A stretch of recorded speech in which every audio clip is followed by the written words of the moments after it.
atin pong online Sunday worship.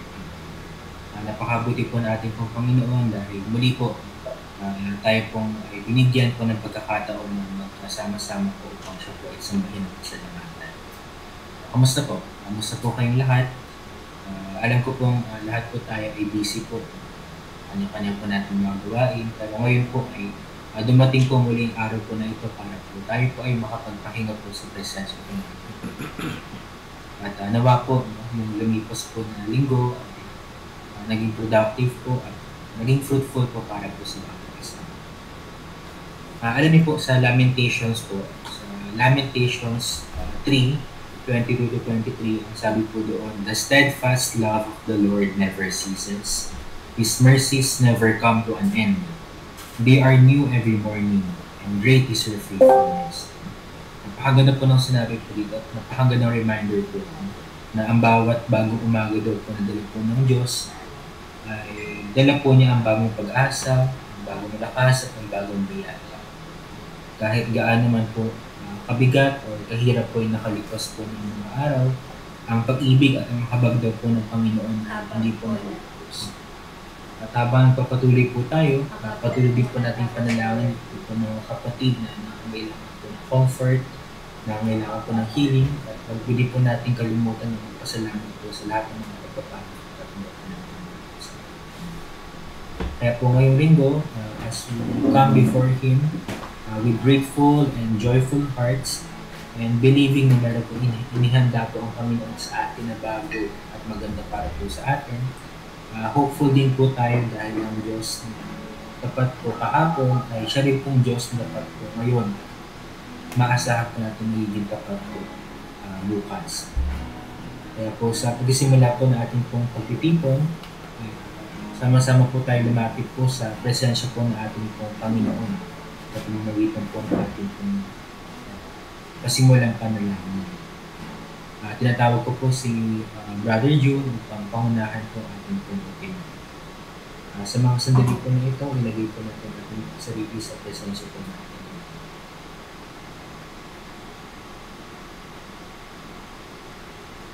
Tayo po ay manalangin. Patuloy po nating damhin ang presensya ng Diyos. Mapagpalang o Diyos na aming Ama, banal at makapangyarihan sa lahat. Kami po ay tabos-pusong nagpapasalamat sa patuloy na pagbibigay mo ng buhay at pati na rin ang aming kalakasan. Salamat po sa buong linggo at pati na rin ang araw na ito na muli na naman kami ay magkakatipon-tipon sa aming online platform. Maraming salamat po sa patuloy na patnubay at pag-iingat niyo sa amin. Salamat din sa mga kagalingan, sa mga pagpapala o grasya na nagbibigay sigla at kalakasan ng aming mga katawan. Mapalad kami dahil patuloy kaming nagpapalahanan at nabibigyan ng kalakasan ng aming espiritual.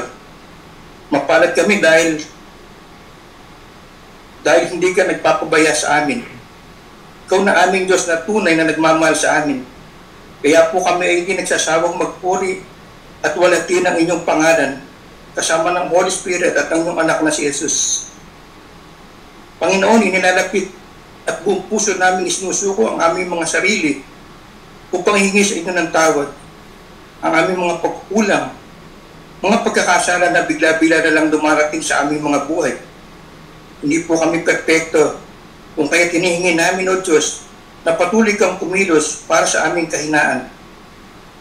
Sa pagkakataong ito, kami po ay dumadalangin na laging magkaroon ng kapayapaan at maayos na pamumuhay kasama na inyong banal na presensya.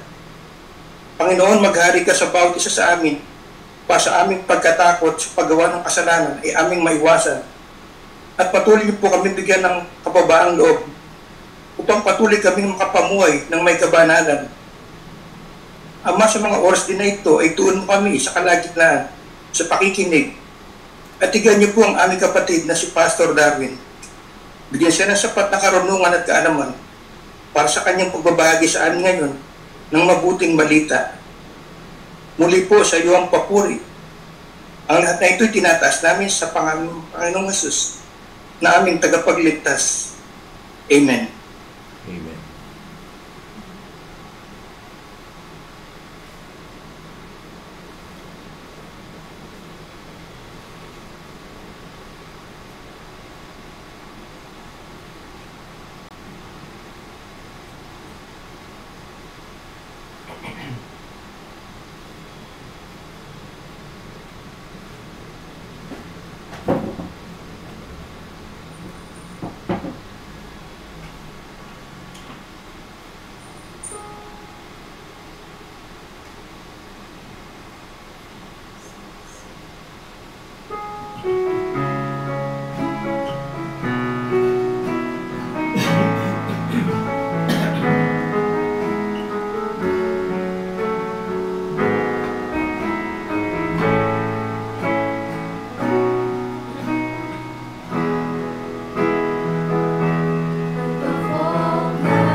Ang hapunan ng Panginoon ay isang kakaibang karanasan. Dahil sa lalim ng ibig nitong sabihin, sinagawa ang Panginoong Hesus ang unang huling hapunan noong gabing bago ang pista ng Paskwa. Ilang oras bago siya hatulan ng kamatayan, pinag-utos niya sa mga alagad na patuloy na alalahanin ang gawain ito. Kaya nga inaalala pa rin natin ito hanggang sa kasalukuyan. Ang pakikibahagi sa huling hapunan, ang pinangmataas na ekspresyon ng pagsambang Kristiyano, toyang pag-alala sa kanyang kamatayan, muling pagkabuhay at muling pagparito. Basahin natin sa 1 Corinto chapter 11 verse 23 to 28. Ito ang katuruang tinanggap ko sa Panginoon at ibinigay ko naman sa inyo. Noong gabi sa pagkanulo, ang Panginoong Hesus ay dumampot ng tinapay. Nagpasalamat at pinagpira-pira sa iyo at sinabi, ito ang aking katawan na ihahandog para sa inyo. Gawin ninyo ito bilang pag-alaala sa akin. Matapos maghapunan, dumampot din siya ng kopa at sinabi, ang kopang ito ay ang bagong tipan ng Diyos na pinagtibay ng aking dugo. Tuwing inumin nyo ito, gawin nyo bilang pag-aalala sa akin. Sapagkat tuwing kakain kayo ng tinapay na ito at iinom sa kopang ito, ipinapahayag ninyo ang kamatayan ng Panginoon hanggang sa kanyang muling pagparito. Ang sinumang kumain ng tinapay at uminom sa kopa ng Panginoon, sa paraang di nararapat ay nagkakasala sa katawan at dugo ng Panginoon. Kaya't dapat siya sa atin ng tao ang kanyang sarili bago kumain ng tinapay at uminom sa kopa. Purihin natin ang salita ng Diyos, ipikit natin ang ating mga mata at manalangin, at humingi ng kapatawaran sa ating mga kasalanan.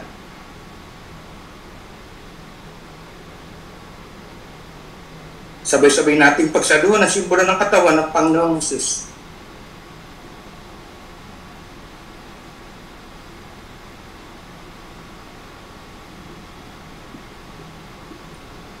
Ngayon naman, pagsaluhan natin ang simbolo ng dugo ng Panginoong Hesus.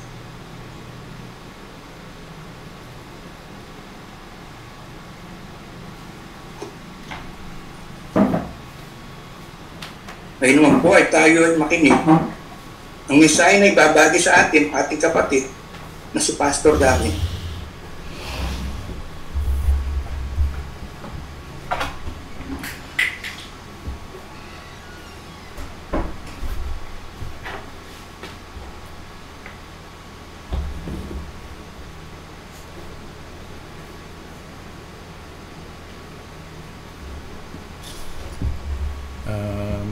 Isang mapagpalang araw po sa ating lahat. I-check ko lang po yung audio kung malinaw po. Kung malinaw po na naririnig natin. Okay, Pastor Dan. Okay po. Maraming salamat po. Muli po, isang mapagpalang araw po sa ating lahat. Good morning po. Kamusta po? Kamusta po ang bawat isa? Alam ko po, tayo po ay lubos na nagpapasalamat. Sinabi nga po ni Pastor Robic dahil ito pong pagkakataon na ito, bagamat tayo po ay may mga abala sa ating mga gawain, narito po tayo upang tayo po ay magpuri, magsamba sa ating Panginoon. No? Sa atin pong pag-uumpisa, ang atin pong reference verse ay dito po sa Lucas chapter 8 verse 43 to 48. No? Paki-click lang po yung ating yan po, yan yung ating watch screen. Yan po. Sa atin pong pag-umpisa, ang ating pong reference verse ay Lucas chapter 8 verse 43 to 48. Basahin po natin. Verse 43, kabilang sa mga ito ang isang babaeng 12 taon nang dinudugo at hindi mapagaling ni numan. Naubos na ang kanyang kabuhayan dahil sa pagpapagamot. Verse 44, lumapit siya sa likuran ni Jesus at hinawakan ang laylayan ng damit nito. Noon di tumigil ang kanyang pagdurugo. Verse 45, nagtanong si Jesus, sino ang humawak sa damit ko? Nang walang umamin, sinabi ni Pedro, Panginoon, napapaligiran po kayo at sinisiksik ng mga tao. Verse 46, ngunit sinabi ni Jesus, may humawak sa damit ko. Naramdaman kong may kapangyarihang lumabas sa akin. Verse 47, nang malaman ng babae na hindi pala maililihim ang kanyang ginawa, siya'y nanginginig na lumapit at nagpatira pa sa paanan ni Jesus. Pagkatapos, sinabi niya sa lahat ng naroon kung bakit niya hinawakan ang damit ni Jesus at kung paanong siya'y agad na gumaling. Verse 48, kaya't sinabi sa kanya ni Jesus, anak, pinagaling ka ng iyong pananampalataya. Makakauwi ka na. Purihin po natin ang salita ng Diyos. Sa umaga po na ito, mga kapatid, ang mensahe po sa atin ng ating Panginoon ay touch the hem of His garment. Touch the hem of His garment. Next page. Yan. Sa Tagalog, hawakan ang laylayan ng kanyang kasuotan. Ito po, mga kapatid, ay isang linya o pangungusap na nakakuha ng atensyon ng mundo, na kung saan ayon dito sa kwento, dito po sa ating Biblia, sa pamamagitan lamang ng paghawak niya ng laylayan ng damit ng Panginoong Hesus, siya ay gumaling sa kanyang karamdaman. Marahil ang karamihan po sa inyo, ilang beses nang narinig itong kwento na ito, pero hayaan niyo po, mga kapatid, na balikan natin itong kwento na ito sapagkat ito po ay istorya ng pananampalataya. Makikita po natin dito yung isang babae na may pagkabagabag dahil sa kanyang sakit, sa kanyang karamdaman. Makikita po natin ang kanyang desperasyon. Makikita natin yung kanyang determinasyon at makikita rin po natin dito yung kanyang pagpapalaya, sa kanyang pagpapalaya. Sa umaga po na ito, tignan po natin itong kwento na ito kung paano nauugnay ang kanyang karanasan sa atin ngayon. Sa verse 43, makikita po natin dyan. Sabi diyan, kabilang sa mga ito, ang isang babaeng 12 taon nang dinudugo at hindi mapagaling ninuman. Naubos na ang kanyang kabuhayan dahil sa pagpapagamot. Next page yan. Makikita natin dyan, ito po ay nakuha ko dun sa pelikula na Chosen. Inilalarawan dyan yung kwento nitong verse po na ito. Dito po sa verse na ito, na na-reveal po lahat ang problema ng babae. Una, nagkaroon siya ng sakit na walang lunas. Pangalawa, nagastos na niya yung lahat ng kanyang pera, sa mga manggagamot, hindi siya mapagaling. Pangatlo, yung panahon po na iyon, siya ay itinuturing na marumi dahil sa kanyang kalagayan. Siya ay hindi malinis ayon sa kaugalian ng mga Hudyo. Kung titignan po natin yung kalagayan niya, siya po ay physically desperate. Physically desperate dahil siya ay may karamdaman at nawala or humina ang kanyang kalusugan. Pangalawa, masasabi natin na siya ay financially desperate dahil nawala o naubos ang kanyang pera o yung kanyang kabuhayan dahil sa pagpapagamot. Pangatlo, masasabi po natin na siya po ay spiritually desperate, dahil siya ay itinuturing na marumi dahil sa kanyang karamdaman. Hindi siya makapasok sa templo or makisalamuha sa mga tao dahil sa kanyang karamdaman na siya ay dinudugo. Ayon sa kanilang kaugalian, ito po ay itinuturing siyang marumi. Kung titignan po natin ito, ang kanyang kalagayan, kung ikukumpara po natin itong yung kalagayan po ng ating mundo, no? Nararanasan po ba natin itong mga ng mga tao ngayon, no? No? Yes po, no? Nararanasan po natin lahat ito, no? Itong ating mundo na to. Dahil mula nung dumating ang kasalanan, no, ang naghahari na dito sa mundo ay ang kalaban, no? Kaya po tayo, no, nakakaranas ng paghihirap, kalungkutan, galit, pag-aalala, no, dahil sa kasalanan na to, no? At itong kasalanan na ito ang naglayo sa atin, sa ating Panginoon, no?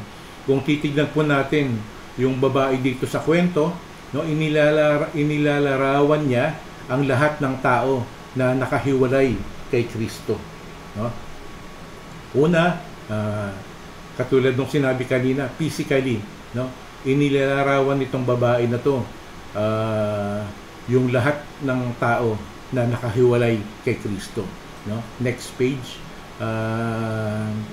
Una, physically, pag-usapan natin physically, no, nakalagay diyan, physically tayo ay mamamatay kasi habang tayo ay tumatanda, tayo ay nanghihina, no, nagde-deteriorate ang ating katawan, no?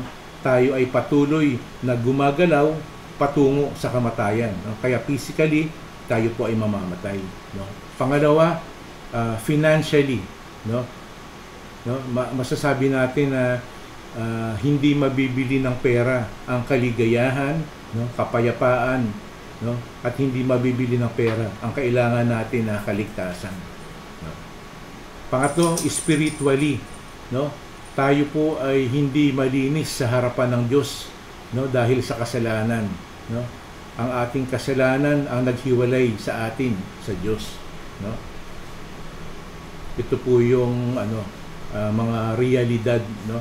Ito po yung nagpapakita na nakahiwalay kay Kristo. Sa verse 44, next po, no, makikita po natin dito, ang sabi dito, makikita po natin yung determination ng babae. Ang sabi po rito, verse 44, lumapit siya sa likuran ni Jesus at hinawakan ang laylayan ng damit nito, noong hindi tumigil ang kanyang pagdurugo, no? Kung titignan po natin yung unang verse, no, ng kwento na ito, makikita po dito yung senaryo o yung kondisyon ng lugar na yon na kung saan habang naglalakad ang Panginoong Hesus, no, nakapaligid sa kanya ang kanyang mga alagad, no, dahil parang pinoprotektahan po siya dun sa mga nagsisiksikan na maraming tao. Kaya makikita po natin dito, mga kapatid, yung sitwasyon para mapigilan yung babae sa paglapit sa Panginoong Hesus, no? Kung sa next slide po, kung makikita po natin, no, parang nagsusumiksik po siya para makalapit sa Panginoon, no? Yung pong paglapit niya sa Panginoong Hesus, no, makikita po natin na maraming mga bagay para mapigilan, no? Una, yung malaking grupo ng mga tao na nakaharang or nakapalibot sa Panginoong Hesus, no?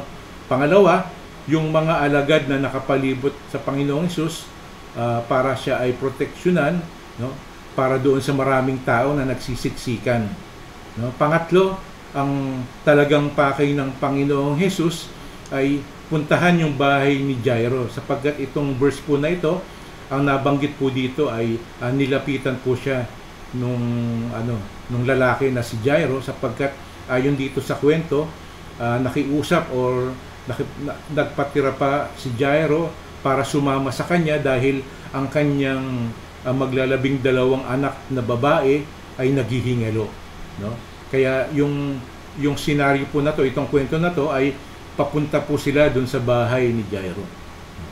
Pang-apat, ang kanyang sariling itsura ang magpapapigil sa kanya para lumapit sa Panginoong Hesus, no?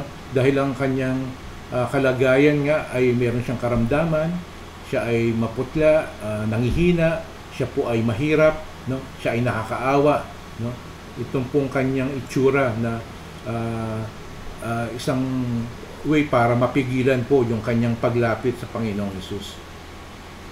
Mga kapatid, kung titignan po natin yung kasalukuyang sitwasyon natin sa ating mundo, no?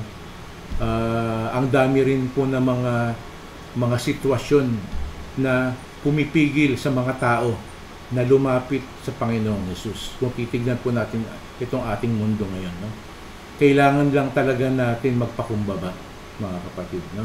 Kaya kung babalikan po natin yung kwento, no, gayon pa man, ito pong babae na to, ipinilit niya ang kanyang sarili upang makalapit sa Panginoong Hesus, sapagkat yung kanyang determinasyon at yung kanyang pananampalataya na siya ay gagaling, no?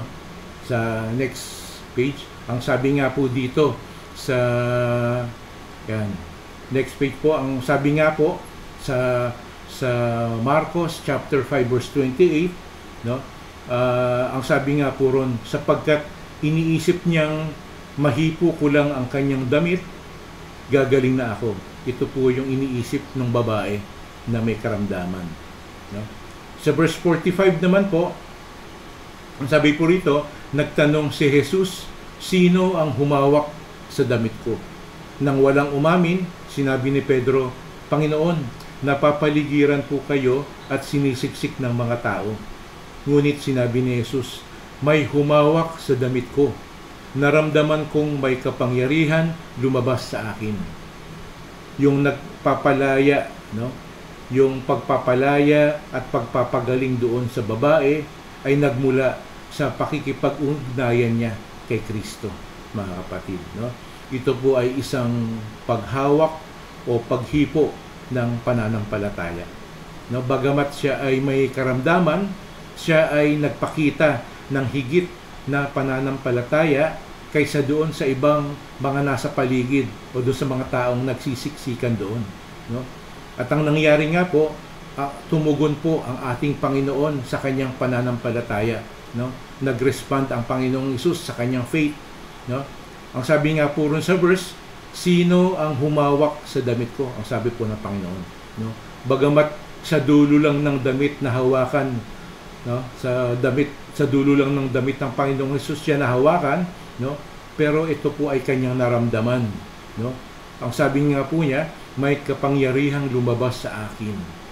Kung titignan po natin ito, mga kapatid, no?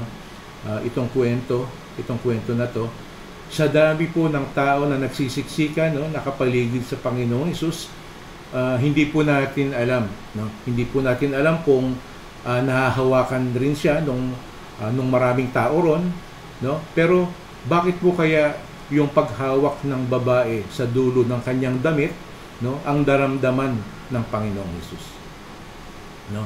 Sapagkat nagpakita po ng pananampalataya yung babae, no, sa Panginoong Hesus, no? Ang sabi nga po sa Juan chapter 6 verse 37, ang sabi po diyan, lalapit sa akin ang lahat ng ibinibigay sa akin ng Ama, at hindi ko itataboy kailanman ang sino mang lumalapit sa akin, no? Kaya po sa verse 47, ang sabi po dito, nang malaman ng babae na hindi pala maililihim ang kanyang ginawa, siya ay nanginginig na lumapit at nagpatira pa sa paanan ni Jesus. Pagkatapos, sinabi niya sa lahat ng naroroon kung bakit niya hinawakan ang damit ni Jesus at kung paanong siya ay agad na gumaling.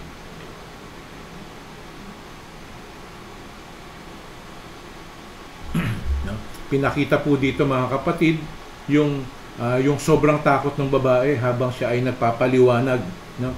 Ngunit hindi niya alam na isinasalaysay na pala niya yung kanyang sariling testimony, mga kapatid, no? Sinabi nga niya na 12 taon na siyang dinudugo at hindi siya mapagaling ninuman, no? Naubos na ang kanyang kabuhayan dahil sa pagpapagamot, no? At sinabi niya sa lahat ng naroroon na nung nahawakan niya yung dulo ng damit ng Panginoong Hesus, naramdaman niya na siya ay agad na gumaling, no? Ito pong babae na ito, no, isa lamang po siya dun sa karamihan na mga maraming tao na nakapaligid sa Panginoong Hesus. Hindi nga po nabanggit dito, mga kapatid, yung pangalan ng babae, no? Pero yung kanyang pananampalataya niya yung kanyang kwento at ang mga salita niya ay kilala hanggang ngayon sapagkat ito po ay naisulat sa banal na kasulatan, no? Kung babalikan nga po natin yung Marcos chapter 5 verse 28 kanina, ang sinabi nga po ron, sapagkat iniisip niyang mahipo ko lang ang kanyang damit, gagaling na ako, no? Sabi po niya. Sa pamamagitan po ng kwento ng kanyang pananampalataya, mga kapatid, ito po ay napapag-aralan hanggang ngayon, no? At nagiging inspirasyon ng bawat Kristiyano. Mga kapatid, ito po ay kwento ng pananampalataya. Wala po itong pinagkaiba doon nga po sa kwento naman nung yung kapitan ng mga Romano na lumapit sa Panginoong Hesus, no? At siya po ay humingi ng tulong para mapagaling yung kanyang katulong, no? Ang sabi at pumayag nga po ang Panginoong Hesus, sinabi niya ay pupuntahan nila yung katulong na naparalisado. Pero ang sagot nung opisyal ng Romano, sabi niya, Ginoo, hindi pa ako karapat-dapat na puntahan pa ninyo sa aking bahay. Sabihin lamang po ninyo at gagaling na ang aking katulong, no? At ang nangyari nga po, namangha ang Panginoong Hesus doon sa narinig niya, no? At sinabi nga po niya doon sa mga taong sumusunod sa kanya na ang sabi po ng Panginoong Hesus, tandaan ninyo, hindi pa ako nakakita ng ganitong kalaking pananampalataya sa buong Israel, no? At ang nangyari nga po, sinabi po ng Panginoong Hesus doon sa opisyal, sabi po niya ay umuwi ka na. Mangyayari ang hinihiling mo ayon sa iyong pananampalataya, no? Sa oras ding yon ay gumaling ang katulong ng kapitan, no? Malaki po ang nagagawa ng ating pananampalataya, mga kapatid, no? Sa ating Panginoon. Pumapasok na po dito yung ating relasyon sa Kanya at yung pagsunod natin sa Kanyang kalooban. Mga kapatid, kadalasan hindi natin alam na yung palang nararanasan natin na paghihirap, yung mga pagdurusa, yung pagkakaroon ng sakit o mga kabiguan sa buhay, hindi tayo aware o hindi natin alam na gagamitin pala ito ng Panginoon upang maging blessings sa ibang tao, no? Katulad na lang po nitong kwento nitong babae na to na 12 taon nang dinudugo, hindi siya mapagaling at naubos na yung kanyang kabuhayan, no? Nung nagsimula na po siyang magpaliwanag dun sa harap ng maraming tao, sa harap ng Panginoong Hesus, hindi siya aware na ikinikwento na niya yung kanyang testimony ng kanyang buhay, no? Mula sa pagdurusa hanggang sa kanyang pagkalaya, no? At dito nga po, ang babaeng ito ay nakatanggap ng higit pa sa inaasahan niya, no?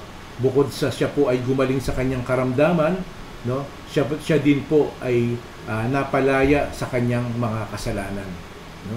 Bakit po natin nasabi na siya po ay napalaya sa kanyang mga kasalanan? Kasi wala rin po itong pinagkaiba, no? Doon po sa kwento na kung saan napagaling ng Panginoong Hesus yung paralisado, no? Na kung saan idinaan itong paralisadong lalaki na to doon sa bubong, no? Binakbak nila yung bubong at doon inilapit yung paralisadong tao na to upang makalapit sa Panginoong Hesus, no? Kaya nga po ang nangyari, nang makita po ito ng Panginoong Hesus kung gaano kalaki ang kanyang pananampalataya, sinabi niya sa paralitiko, anak, pinatawad na ang mga kasalanan mo.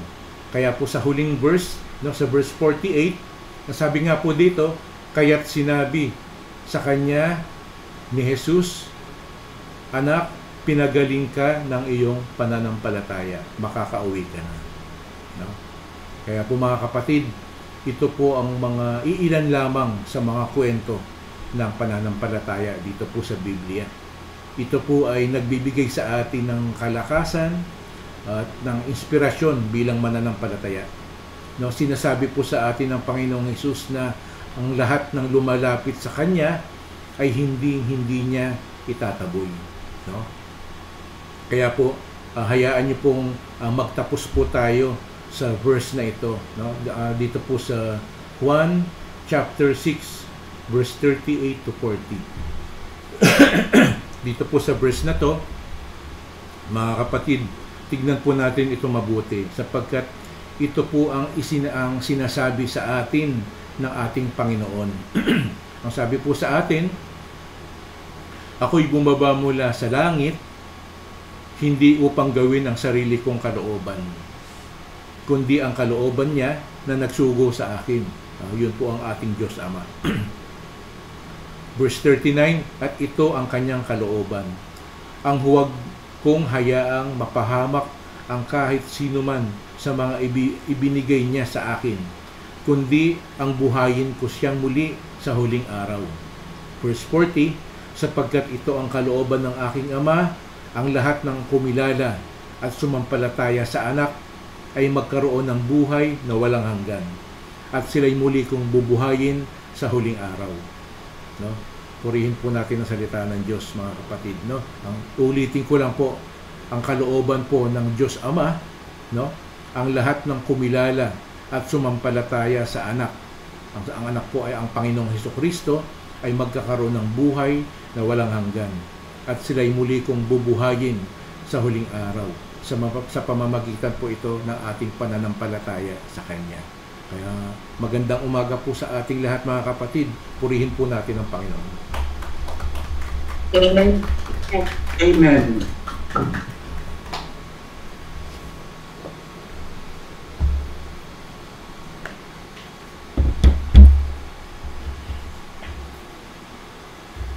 Pagpalang araw po sa lahat. Sa ating pagtatapos, tayo po ay manalangin. Gamahin natin ang presensya ng ating Panginoon. O Diyos Ama, salamat po sa pagtatapos ng aming pagsamba sa araw pong ito. Nagpapasalamat po kami sa gabay at pangunguna ninyo sa amin. Panginoon, salamat sa oras na ito at binigyan niyo kami ng pagkakataon na makinig muli ng inyong banal na salita na ibinahagi sa amin ng aming kapatid na si Pastor Darwin upang lalong lumago at maging matatag ang aming pananampalataya. O Diyos Ama, bigyan mo po kami ng sapat na kaalaman at karunungan ng bawat isa sa aming mga kapatid para maibahagi din namin ang aming natutunan sa oras na ito. Salamat din Panginoon sa oras na ito na binigyan niyo kami ng pagkakataon maitutuparan ang layunin sa pag-online worship namin sa araw kong ito. Salamat din po sa aming mga kapatid na nakasama namin sa online worship sa oras kong ito. Dinadalangin po namin Panginoon na patuloy mo kaming ipuin ang inyong mga kapangyarihang kamay ang aming mga kapatid na mapagaling sa kanilang mga karamdaman na sila Sister Daisy, Sister Steph at Sister Mira. Panginoon, hinihiling po namin na gabayan at ingatan ninyo po ang aming mahal na buhay sa araw pong ito at sa mga darating pang mga araw. Naway, maluhati po kayong ang aming lahat, Panginoon. Ibinabalik po namin ang papasalamat at pagpuri sa inyong mahal na Panginoon. Ito po sama-sama po namin dinadalangin ang lahat pong ito na matamis na pangalan po ni Jesus ng aming pong pagpapagligtas. Amen. Amen. Amen.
Hindi po dito sa akin si Jim. Ay,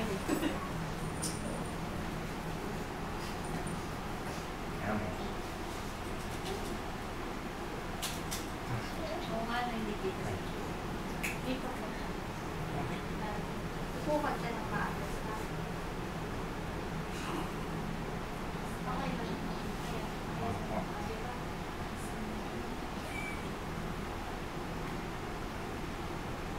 Ano ito?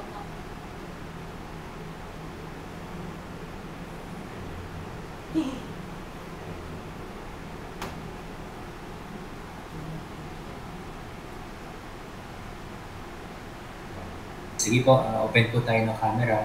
Picture po tayo.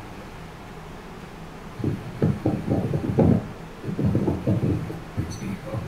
Tingin po tayo. 1, 2, 3, smile. Sige po, isa pa po. 1, 2,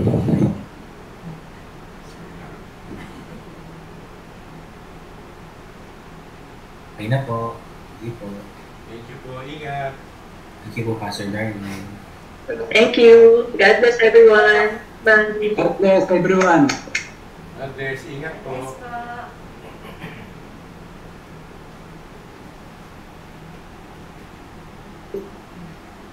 Iya, iya.